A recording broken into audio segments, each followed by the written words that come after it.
जय हिंद। आज की करंट अफेयर्स बहुत सारे हैं और सारे ही इम्पोर्टेंट करंट अफेयर्स हैं। पहले वन लाइनर देख लो जो रिसेंटली हमने कल पढ़े थे, वो देख लो, ठीक है।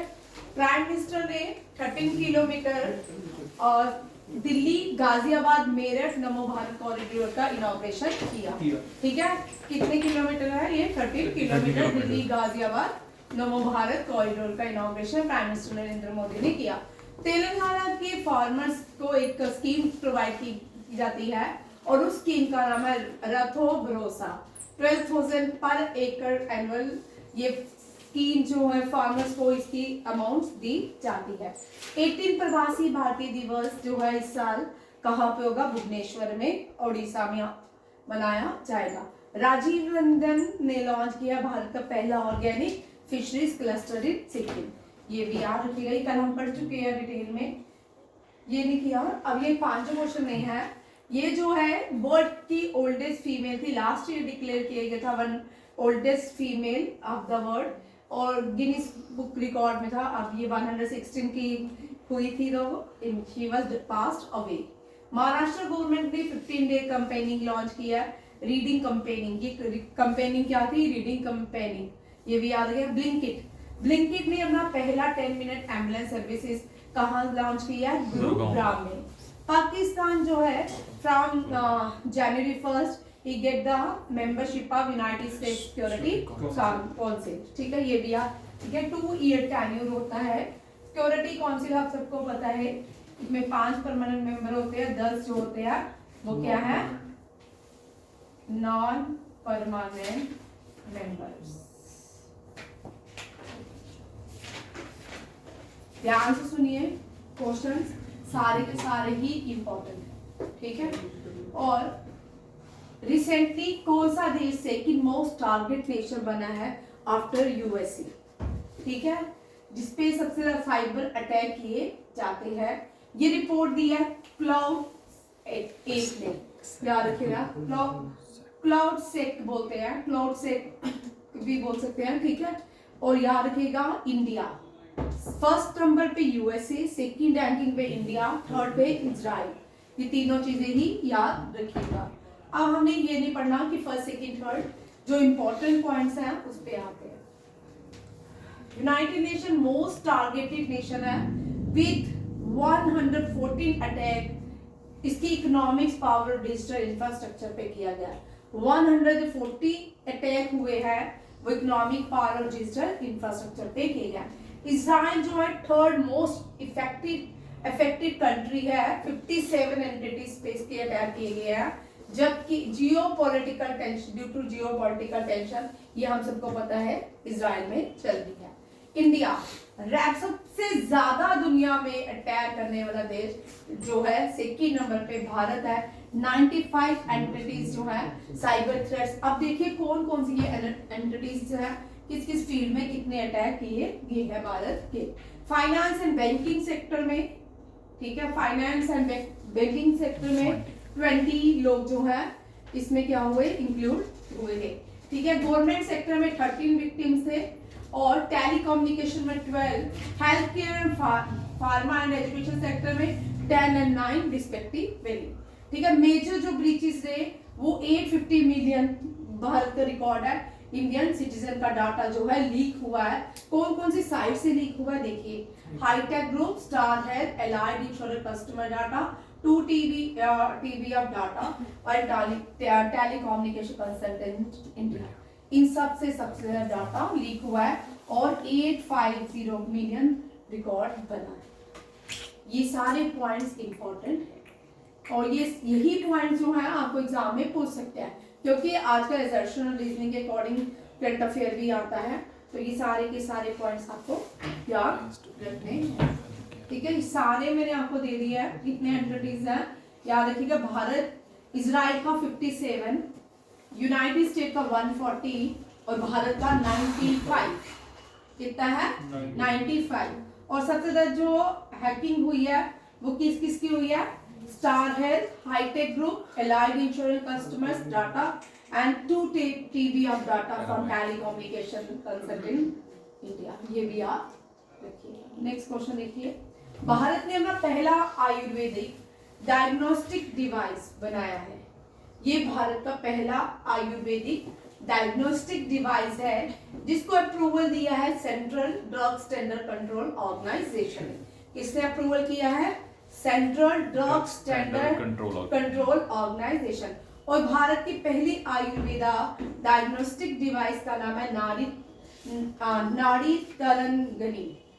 तरंगनी। याद रखिएगा, ये भी इंपॉर्टेंट क्वेश्चन है, आ सकता है। अभी एक एक करके इसके फैक्ट्स देखते हैं ये क्या है। इसको डेवलप किया है अनिरुद्ध जोशी ने, 6 ईयर लगे इसको डेवलप करने में। ये IIT बॉम्बे से बिलोंग करते हैं। प्राइस जो है 55,000 इसका रुपी क्या है प्राइस है इसके नाड़ी तरंगनी के। और इसको मैन्युफैक्चर करने वाली कंपनी का नाम है atria innovation. Atria innovation Poona में है, हांजीवाड़ी में। कहाँ पे? हांजीवाड़ी में। और कैपेसिटी, मैन्युफैक्चर कैपेसिटी कितनी पर ईयर इसको कितने मैन्युफैक्चरिंग की जाएगी नाड़ी तरंगनी की? 5000। ठीक है, तो कंपनी को कितना रिफंड दिया, फंडिंग की गया है ₹5 करोड़। ठीक है, ये भी याद रखिएगा।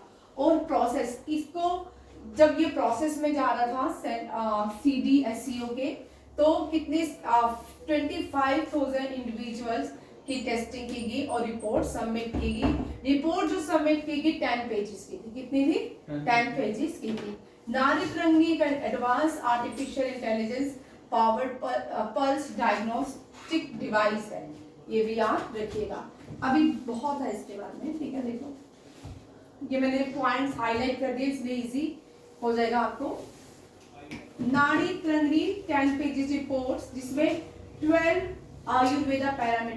आयुर्वेदिक पैरामीटर्स होते हैं। मीन्स 22 आयुर्वेदिक डिफरेंट पैरामीटर्स में इसका टेस्ट किया गया। ठीक है, और ये रिपोर्ट्स 10 लैंग्वेज में इशू की गई और आपको 10 लैंग्वेज में इस रिपोर्ट के बारे में पढ़ने को मिल सकता है। और ये क्या कहते हैं? एक्यूरेसी। इसकी एक्यूरेसी इस डायग्नोस की नाड़ी तरंगनी की एक्यूरेसी कितनी है? 85%। कितना है? 85%। और ये पेटेंट जो है डिवाइस एनालिसिस, यहाँ पे देखिए ये पेटेंट डिवाइस है। ठीक है, सबसे पहले इसको पेटेंट डिवाइस USA ने दिया, फिर इंडोनेशिया, इंडिया, देखते आगे यूरोप कंट्रीज ने भी इसको मान्यता पेटेंट दे दिया है। ठीक है, यहाँ ये त्रिदोषीय बैलेंस, वात, पित्ता, कफ जो है इन पे काम, ये आयुर्वेदा के पार्ट्स है। ठीक है, इनके पे काम करेगी digestive health, overall wellbeing of a person. अब देखिए आगे, last year sensing technology and process of नाड़ी Tarangini device receive US patent. इसके अलावा यूरोप, इंडोनेशिया और इंडिया के इसको पेटेंट राइट मिल चुके हैं। नाड़ी तरंगनी बीइंग यूज्ड अभी तक इंडिया में 1250 आयुर्वेदिक क्लिनिक खोली जाएगी। ठीक है, उसमें 5 lakh individual have been tested with this device. अब ये सारे पॉइंट्स आपको याद रखने हैं। 5 लाख लोग हैं जिन पे ये डिवाइस का टेस्ट हो चुका है। 1250 आयुर्वेदा क्लिनिक जो है अक्रॉस इंडिया ओपन किए जाएंगे नाड़ी तरंगनी के। और पेटेंट टैक्स सबसे पहले US ने दिया, यूरोप, इंडोनेशिया और इंडिया ने भी इसको पेटेंट राइट जो है इसको मिल चुके हैं। फिर से देख लो पॉइंट्स सेम। क्या? अनिरुद्ध जोशी ने बनाया, IIT बॉम्बे से बिलोंग करते हैं। Price is 55,000। Company atria innovation, कहाँ पे है? पूना में। ठीक है, कितने डिवाइस बनाएंगे? 5000। प्राइस अमाउंट कितना दिया गया? फंडिंग मिली 5 करोड़। ठीक है, और इसके बाद 20 मिले 5 करोड़। ठीक है, 25 कितने इंडिविजुअल पे ये टेस्ट किया गया? 25, एक्यूरेसी 85%। ठीक है, ये भी याद रखिएगा। ये सारे मेजर पॉइंट है जो आपको याद रखने हैं। 10 लैंग्वेजेस में ये रिपोर्ट आपको मिल जाएगी। ये भी आप 22 आयुर्वेदा पैरामीटर्स जो है लेके टेस्ट किया जा सकता। सेंट्रल ड्रग स्टैंडर्ड क्या है? ये नेशनल रेगुलेटरी है, कॉस्मेटिक, फार्मास्यूटिकल, मेडिकल डिवाइस बनाती है ये देश ये। इसको मान्यता नारी तिरंगी को किसने दी? द सेंट्रल ड्रग स्टैंडर्ड ने। ठीक है, ये भी आप लिखिएगा। और ये जैसे functional food and drug administration of United state काम करती है और यूरोपियन मेडिसिन एजेंसी काम करती है, उसी तरह इंडिया की द सेंट्रल ड्रग स्टैंडर्ड काम करती है। ये भी याद रखिएगा। यहाँ पे ये भी याद रखिए, ये नेशनल रेगुलेटर है, ठीक है, मैंडेटरी है भारत की, या ये गवर्नमेंट के द्वारा इसको मान्यता है। नेक्स्ट क्वेश्चन देखिए, भारत की position world export of textile में 6th है। ठीक है, गवर्नमेंट ऑफ इंडिया ने रिसेंटली ये सर्वे क्या किया है? पब्लिश किया है। देखिए क्या क्या आपने, गवर्नमेंट ऑफ इंडिया ने the country will emerge 6th largest exporter of textile and apparel in the world in 2023। ये भी याद रखिएगा। The share of textile and apparel, इसमें क्या हैंडीक्राफ्ट का भारत के कितना योगदान है? 80.21% फाइनेंशियल ईयर 2023 टू 2024। उसके बाद ग्लोबली जो शेयर है टेक्सटाइल का, ये हैंडीक्राफ्ट का था, ये टेक्सटाइल का कितना है? 3.9%। कितना है? 3.9। ग्लोबल ट्रेड में भारत का ये योगदान है। ठीक है, चाइना आज भी क्या है? लार्जेस्ट पोजीशन एक्वायर की हुई है। उसके बाद यूरोपियन यूनियन एंड बांग्लादेश, और इंडिया का रैंकिंग क्या है? 6। ये भी याद रखिएगा। नेक्स्ट देखिए, 15th addition of Asia biggest, ये हर साल एयर शो होता है, फेब में होता है। ठीक है, ये हर 2000 शायद ये 1995 या इतने में जो एरो इंडिया शो है स्टार्ट हुआ था। हर साल ये बेंगलुरु में ही होता है। इसको ऑर्गेनाइज करती है मिनिस्ट्री ऑफ डिफेंस भारत की। ठीक है, इसमें बहुत सी कंट्रीज की arrow countries participate, air forces या लोकल या प्राइवेट कंपनीज पार्टिसिपेट करती हैं। ठीक है, और ये हर साल ही यलकाना एयरपोर्ट, इंटरनेशनल यलकाना एयरपोर्ट जो है बेंगलुरु में, वहीं पे होता है। यलकाना एयर फोर्स स्टेशन है इंडियन एयर फोर्स का, ये भी याद रखिएगा। इस साल 15 एडिशन है, एशिया बिगेस्ट बाइनल एयर शो है, और ये कहाँ पे होगा? बेंगलुरु में है। ये हर साल होता है। ठीक है, ये हर साल बेंगलुरु में ही होता है। 2019 या 2021 में इसका इवेंट चेंज करने की बात की गई थी, बट जो एयरपोर्ट स्टेशन कौन सा जेलहन का है, ये नहीं माना था, और आज भी यहीं पे होगा। और इसका जो थीम है, the runway to 1 billion opportunities. ठीक है, और ये आप लोग मुझे बताओगे ये तीनों किसके थीम्स हैं। ठीक है, हम तीनों कर चुके हैं, आप मुझे बताओगे। ठीक है, नेक्स्ट देखो, इंडिया ने इस कंट्री को हिट किया अर्थक्वेक। 2 बार अर्थक्वेक आ चुका है इस कंट्री में। जनवरी के मंथ में आया था और दिसंबर के मंथ में आया था। पहला जो अर्थक्वेक हिट किया था 7 पॉइंट कुछ था, जो सेकेंड आया था 6 पॉइंट कुछ। एक छोटा सा आइलैंड है, और यहाँ पे देखो ये आइलैंड जो है यहाँ पे है, ये भी याद रखिएगा। ये मलेशियन कंट्रीज है।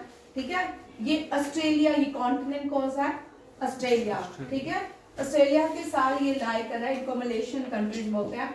वेनेटुआ, कौन सा है? वेनेटुआ, ये भी याद रखिएगा। इंडिया ने एक बात कही है कि इसको एड प्रोवाइड करेगा अर्थक्वेक इफेक्टेड कंट्री वेनेटुआ को।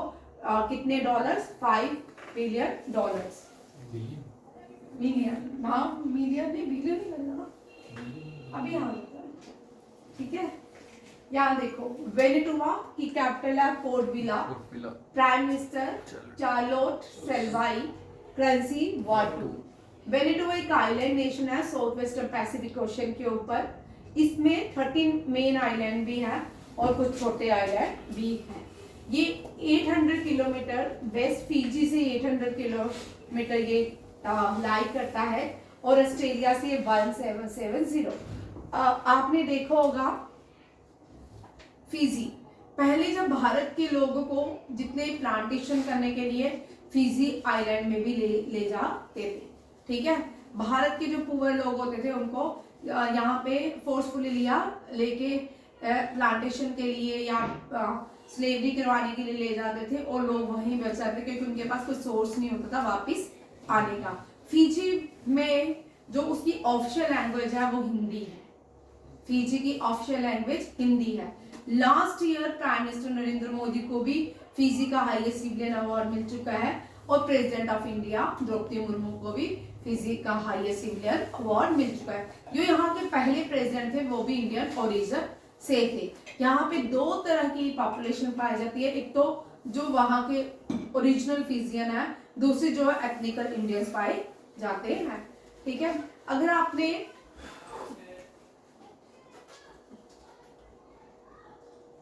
उसका नाम नहीं मुझे याद आ रहा, और किसान जवाहरलाल नेहरू ने किसान मिलके ये फिजी से आए थे,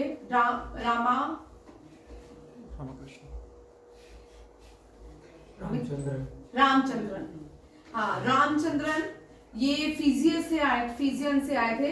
बाद में ये वापिस जब भारत आए थे, जब गांधी जी रिवॉल्ट कर रहे थे, ठीक है, नॉन कोऑपरेशन मूवमेंट चल रही थी, तो फिजियाना से ये रामचंद्रन आए थे। तो गांधी जी को फॉलो करने लगे, सन्यासी बन गए थे भारत में आके। तो इन्होंने जवाहरलाल नेहरू के साथ मिलके किसान सभा का इनॉग्रेशन किया था। ठीक है, ये भी याद रखिएगा। फिजी बहुत इंपॉर्टेंट है क्योंकि ये इंडियन ओशन ऑस्ट्रेलिया के पास लाई करता है। ठीक है, फिजी साउथ अमेरिका में लाई नहीं करता। बहुत सारे कंट्री लोग सोचते हैं कि अमेरिकन कंट्रीज में लाई करता है। ये जितने भी ऑस्ट्रेलिया के ऊपर जितनी भी कंट्रीज आती हैं, इनको 3 पार्ट्स में डिवाइड किया जाता है। ये जो छोटे छोटे लिख रहे हैं आइलैंड, इनको मलेशियन और भी 2-3 नाम, अलग अलग नाम से इनको पुकारा जाता है। ये कभी कभी आते हैं क्वेश्चन। ठीक है, इनको मेलेनेशियन, इनको क्या बोलते हैं, मेलेनेशियन। ठीक है, वेनेजुएला 1980 में the main population country ethnic Melanesian, ये भी याद रखिएगा, ये भी बड़ी इंपॉर्टेंट पॉइंट है। अब भारत का 69th रेलवे डिवीजन, यहाँ पे 69th रेलवे डिवीजन जो है इंडियन रेलवे ने J&K में ओपन किया, जिसका हेडक्वार्टर 69 डिवीजन का हेडक्वार्टर कहाँ पे बनाया गया है, जम्मू एंड कश्मीर। इसका इनॉग्रेशन रेलवे मिनिस्टर अश्विनी वैष्णव ने किया है। ठीक है, रेलवे जोन जो है वो 18 है, बट करेंटली जो ऑपरेट होते हैं वो 17 ही है। अब देखिए किस किसने क्या किया है। ये रेलवे मिनिस्ट्री ने सेटअप किया new division headquarter Jammu under the northern railway zone. ये जो 69th डिवीजन बनाया गया है ये किसके, northern railway zone. Northern railway zone is the largest railway zone in India. ठीक है, और by recognise the Firozpur division. और इसके अंदर 5 सेक्शंस आएंगी। ये भी बड़ा इंपॉर्टेंट क्वेश्चन है, ये भी आपको एनडीए, सीडीएस, ओटीए, एफकेट में ये क्वेश्चन, ये वाला पार्ट जरूर आ सकता है।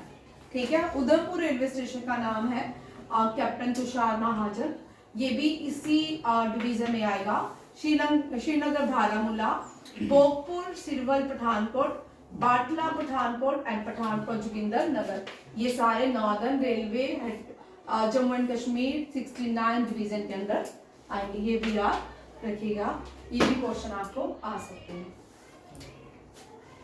ये लिख लो 18 रेलवे जोन कौन कौन से है। सेंट्रल जोन का हेडक्वार्टर मुंबई में है।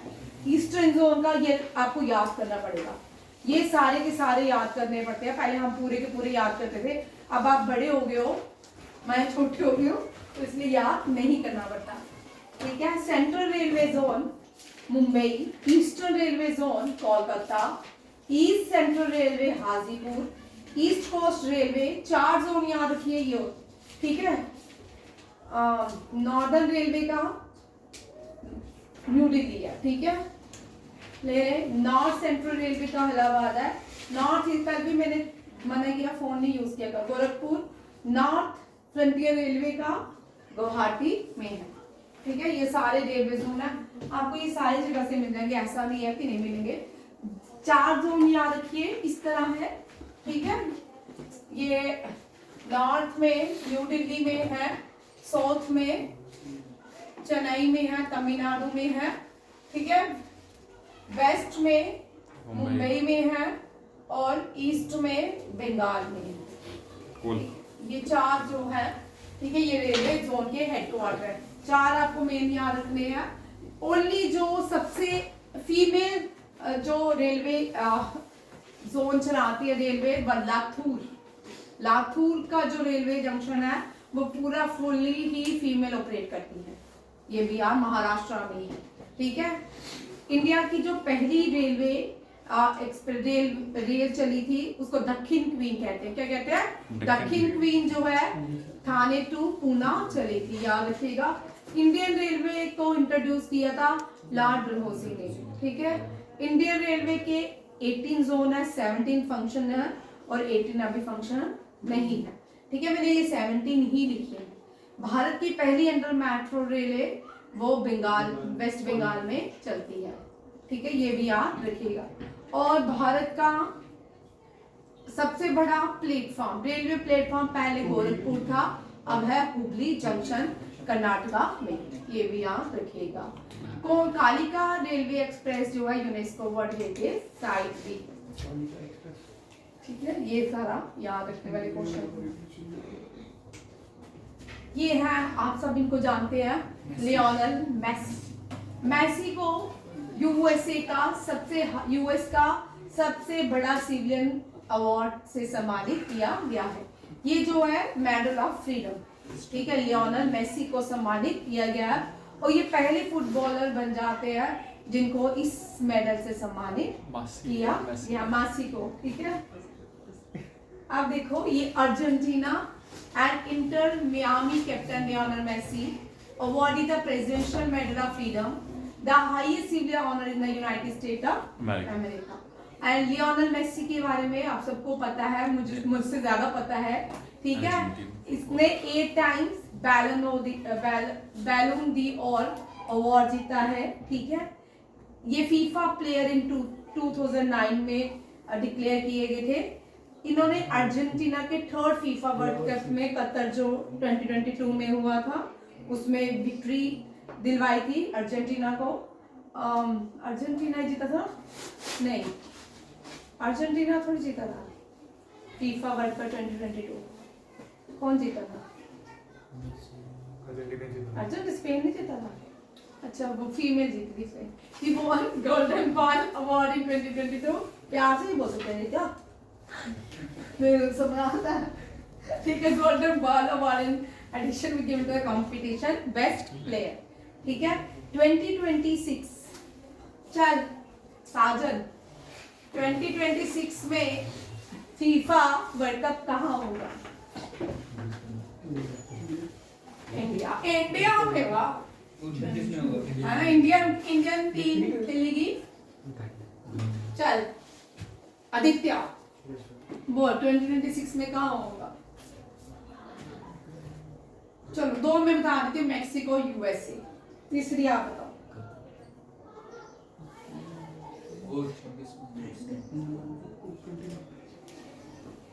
बोलो भाई 2026 में, 2030 में, 2034 में कहाँ होगा? ठीक है, तीनों टेबल मुझे दे दो, मैंने बड़ी बार समझाया। अब मेरी क्लास में थोड़ा रेडी रहना, ठीक है। अब थोड़ा थोड़ा मैं क्वेश्चन पूछूंगी पहले की तरह। रजनीकांत बड़े दिनों से मुझे बोल रहा मैम पहले की तरह आप क्वेश्चन नहीं पूछते। हाँ पूछा, ठीक है। चलो कल हमने क्वेश्चन किया था। अब देखो कल मैंने आपको एक क्वेश्चन दिया था, इस पे था कौन सा आइलैंड? हाँ बोलो कौन, कहाँ पे हो? स्पेन में। वेरी गुड साजन। कल हमने सबसे पहले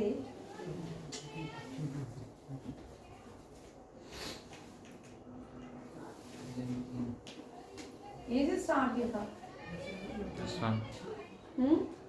कल है ना, यही से स्टार्ट किया था और क्वेश्चन भी हमने यही से पूछे थे, गांधी जी जब पढ़ने लगे थे।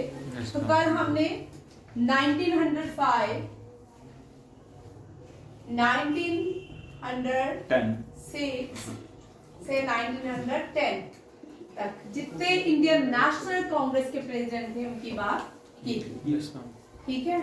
1905 में पार्टीशन ऑफ बंगाल हुआ, 1907 में कांग्रेस स्प्लिट हुआ।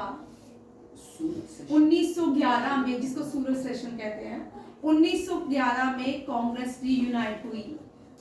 1908 6 5 6 7 1907 में पहली स्वदेशी मूवमेंट हुई।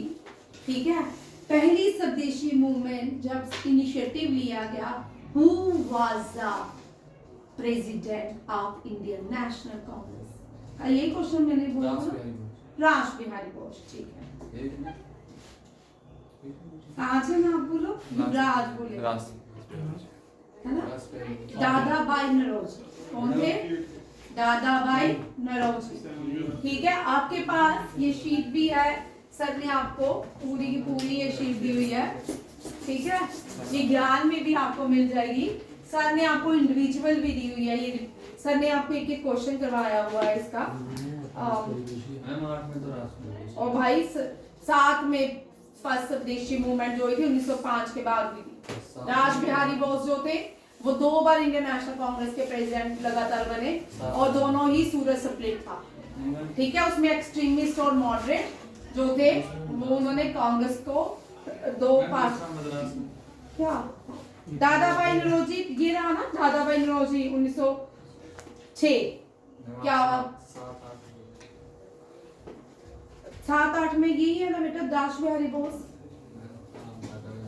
मैंने तो नहीं 7-8 दादा भाई नौरोजी बोला, गलती से बोलूंगा, ज्यादा वे में है। ठीक है, लिख लो ये सारे क्वेश्चन। ठीक है, लिखो भाई। 1905 partition of Bengal, Lord Curzon was the viceroy and Gopal Krishna Gokhale. यहीं से क्वेश्चन का स्टार्ट हुए थे, Gopal Krishna Gokhale. Gopal Krishna Gokhale was the political guru of Gandhi ji. Yes, ma'am. ठीक है, यहीं से स्टार्ट हुए थे ना, है ना? चलो, खान अब्दुल गफ्फार खान कभी भी इंडियन नेशनल कांग्रेस के प्रेसिडेंट नहीं। नहीं, फ्रंटियर गांधी। हाँ, उनको फ्रंटियर गांधी के नाम से जाना जाता है। फिर आते हैं 1906 Dadabhai Naoroji. First swadeshi movement was started, initiative under the Dadabhai Naoroji and it was working. ये कब हुई? Ras Behari Surat session. Surat session is very important. 1906 1907 Congress split, Congress के 2 हिस्से हुए, that is Surat split.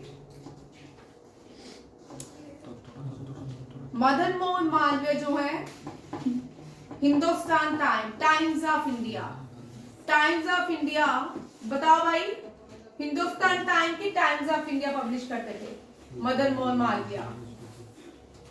Madan Mohan Malviya कौन सा न्यूज़पेपर पब्लिश करते थे? टाइम्स ऑफ इंडिया के Hindustan times? Times of India. Manik, Madan Mohan Malviya कौन सा न्यूज़पेपर पब्लिश करते थे? टाइम्स ऑफ इंडिया की हिंदुस्तान टाइम्स? मदन मोहन मालवीय को किसी और नाम से जानते हैं? बोलो। मदन मोहन मालवीय को महामना के नाम से जाना, लिखते जाओ। मदन मोहन मालवीय महामना के नाम से जाने जाते हैं। Grand old man of India किसको कहते हैं? दादा भाई नौरोजी। बोल, which new paper publish by Madan Mohan Malviya? Hindustan Times. Hindustan Times lock किया जाए? No ma'am, yes ma'am. क्या है? 7 करोड़। Times of India. हाँ, हिंदुस्तान टाइम जो है ये ज्ञान में आदित्य और को याद करवाया हुआ है। ज्ञान में ये सारे, युवराज तुमने कोई बात नहीं, हिंदुस्तान टाइम्स बड़े कॉन्फिडेंस से लोगों को बोला, ठीक है। और याद रखिएगा ज्ञान में सारी बुक्स सर ने पढ़ाई हुई है, ठीक है। मदन मोहन मालवीय लाहौर सेशन 2 बार इंडियन नेशनल कांग्रेस के प्रेसिडेंट रहे हैं। एक लाहौर सेशन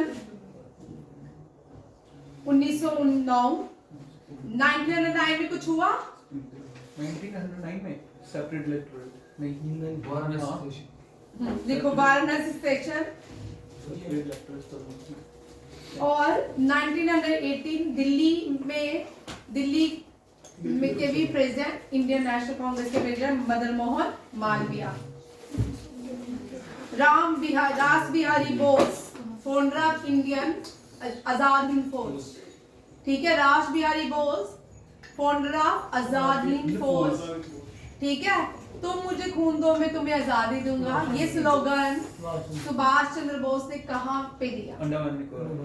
बर्मा में। सर मैं सुख भी पढ़ा। ठीक है, बर्मा में दिया। और तुमको ग्वालियर टैंक इतनी बार मैंने करवाया, विक्रांत कुशल सर वो कहाँ? ग्वालियर टैंक मुंबई में। ग्वालियर टैंक से ही अगस्त क्रांति स्टार्ट हुई, 1942 क्विट इंडिया मूवमेंट। कितनी बार ये यही क्वेश्चन बनते हैं, कोई अलग क्वेश्चन थोड़ी होते हैं, ट्विस्ट करते हैं तो क्वेश्चन बना लेते हैं। क्वेश्चन की तरह खेलना आना चाहिए। ठीक है, हाँ अच्छा, दिल्ली चलो, ये कौन सा है? दिल्ली चलो स्लोगन आजाद हिंद फौज ने दिया था, सुभाष चंद्र बोस ने, जब वो अंडमान निकोबार आ रहे थे, जब वो भारत की तरफ कूच कर रहे थे, तो कौन सा स्लोगन दिया था? दिल्ली चलो, तुम मुझे खून दो मैं तुम्हें आजादी दूंगा, बर्मा में दिया गया। चलो आगे 1911 तक मैंने बोले थे ना। 6 का दादा भाई नौरोजी, 7 का 8 9 हो गया, 10 आ जाओ। 9th पे मदन मोहन मालवीय महामना के नाम से जाने जाते हैं। 10 इलाहाबाद सेशन, ये नॉन इंडियन है।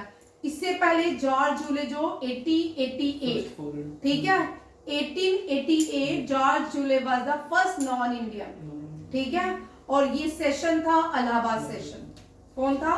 कौन सा सेशन था? इलाहाबाद सेशन।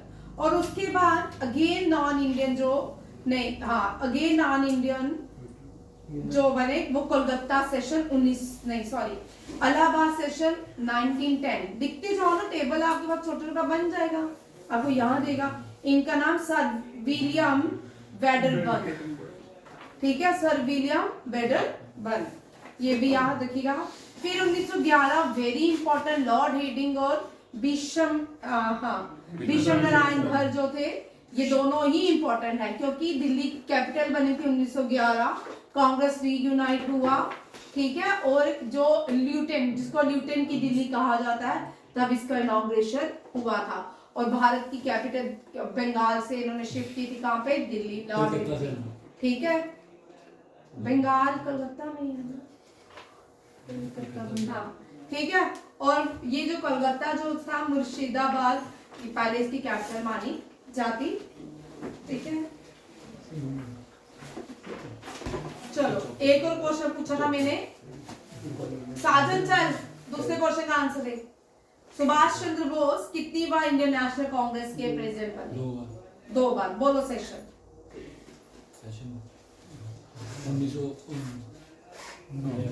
एक त्रिपुरा सेशन 1939, एक लास्ट जो सेशन था वो इन्होंने कंप्लीट नहीं किया था, राजेंद्र प्रसाद इनकी जगह प्रेसिडेंट अपॉइंट हुए थे। और पहला सेशन जो क्वेश्चन देते हो नहीं ना पढ़ते तुम लोग? डब्ल्यूसी बनर्जी, मैंने फर्स्ट सुभाष चंद्र बोस की बात करी, फर्स्ट की बात नहीं करनी।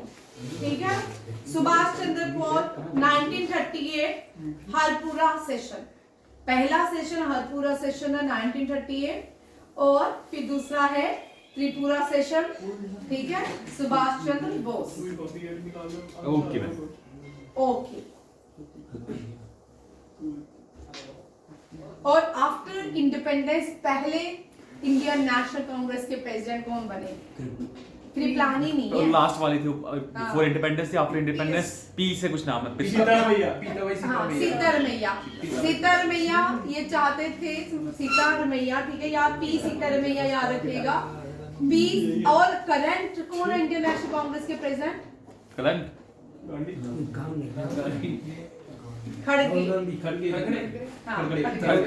ठीक है, करंट कौन है? खड़गे। और सबसे ज्यादा इंडियन नेशनल कांग्रेस की प्रेसिडेंट कौन रही? सोनिया गांधी। ठीक है, the oldest man of Indian National Congress Rahul Gandhi, oldest. और क्या वो युवा ही रहेगा? 40-50 इयर्स का युवा थोड़ी होता है, शादी में तो युवा ही है। ठीक है, चलिए ये आप शीट लर्न करके आओ। रेगुलर इस चीज की 5 मिनट रिवीजन होगी तभी आपको याद होगा। Yes, ma'am. ठीक है, अपनी अपनी लेके आओ। ठीक है मैम। थैंक यू, जय हिंद। ठीक है।